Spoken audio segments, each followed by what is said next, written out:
engage son combat contre la communauté LGBT+, et le wokisme. Dès le premier jour, nous mettrons un terme à la folie transgenre.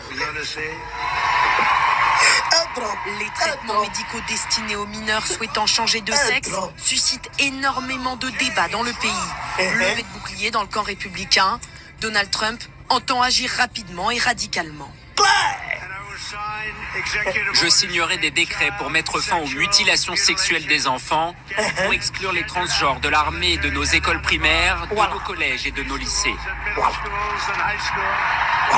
En août dernier, alors candidat, le milliardaire de 78 ans avait déjà suscité la polémique sur ce sujet. Votre enfant va à l'école et revient quelques jours plus tard opéré. L'école décide ce qui va arriver à votre enfant. Au TEP à tous, bien-aimés frères et sœurs, Donald Trump rentre en guerre. Il déterre la hache de guerre contre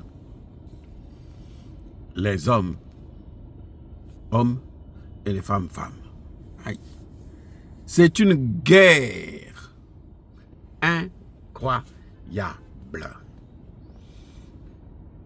C'est-à-dire que ce discours-là, je me suis dit, celui-là, on va encore le fusiller. Il avait déjà soulevé un scandale quand il a commencé à parler de ça en 2011. Et c'est d'ailleurs pour ça que, plutôt en août 2024, quand il était encore en campagne. C'est d'ailleurs pour ça qu'il aurait choisi deux hommes, Kennedy et Elon Musk. Parce que comme vous devrez tous le savoir, c'est que Elon Musk a un fils, je crois, qui est devenu une femme ou le contraire. Et il est très, très, très fâché contre eux. Il avait juré qu'il doit mettre fin à ce genre de pratique. Là, c'est Donald Trump, le président élu cette fois-ci. Il est élu. Et il présente son programme, ce qu'il fera de ça. Il a dit, vous savez qu'en France, on va commencer à apprendre ces choses-là aux enfants à l'âge de 4 ans. Et les parents qui vont vociférer risqueront même la perte de paternité.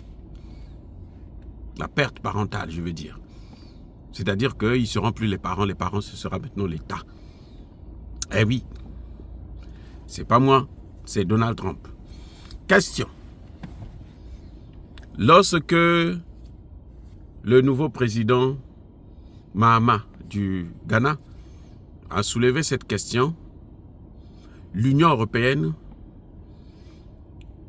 a décidé carrément de vouloir lui mener la guerre. Ils ont dit que c'était des violations des droits de l'homme. Ils vont entrer en guerre contre lui.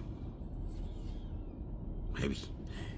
Lorsque l'Ouganda a pénalisé ces pratiques, eh ben, l'Ouganda a été tout de suite sanctionné par le gouvernement de Biden et par l'Union européenne. Lorsque Alassane Ouattara a voulu bouger un peu, lui, c'était même pas la peine. On l'a tout de suite tiré par les oreilles. Et on lui a dit, si tu blagues, on te coupe les deux oreilles. Nous attendons maintenant la réaction de l'Union européenne face à Macron. Et ils s'attaquent à nous. Ils s'attaquent aux Africains. Ils n'ont qu'à s'attaquer maintenant à Donald Trump. Donald Trump a dit haut et fort. Vous l'avez vous-même entendu. Là, c'est pas moi. C'est Donald Trump qui parle. Il a dit, maintenant vous, nous attendons. Quelle est la réaction de l'Union européenne?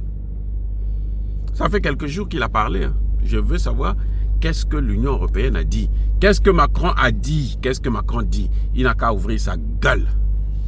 Il passe son temps à nous insulter, à nous mener la guerre, à nous martyriser. Maintenant, il n'a qu'à... Là, il a eu garçon. Il y a garçon devant lui. Là. Il n'a qu'à parler. On va entendre. Qu'il dise un seul mot. Voilà, bien-aimés frères et sœurs. Vous savez que c'est un dossier très sensible. Et moi, je ne voudrais pas m'étendre. Je veux juste vous présenter ce qu'a dit Donald Trump. Et je veux vous montrer que le traitement que nous subissons, c'est d'une injustice caractérisée et notoire. Soyez bénis, abondamment bénis par le Dieu des Kémites et par nos ancêtres angélisés. Mais que tous ceux qui persécutent le continent africain, le pillent et le déstabilisent, qu'ils soient noirs, blancs, chinois, arabes, juifs, indiens, qui qu'ils soient punis, maudits, foudroyés, neutralisés, écrasés, effacés par le Dieu des Kémites et par nos ancêtres angélisés. Vive l'Afrique éternelle. J'ai dit et j'assume.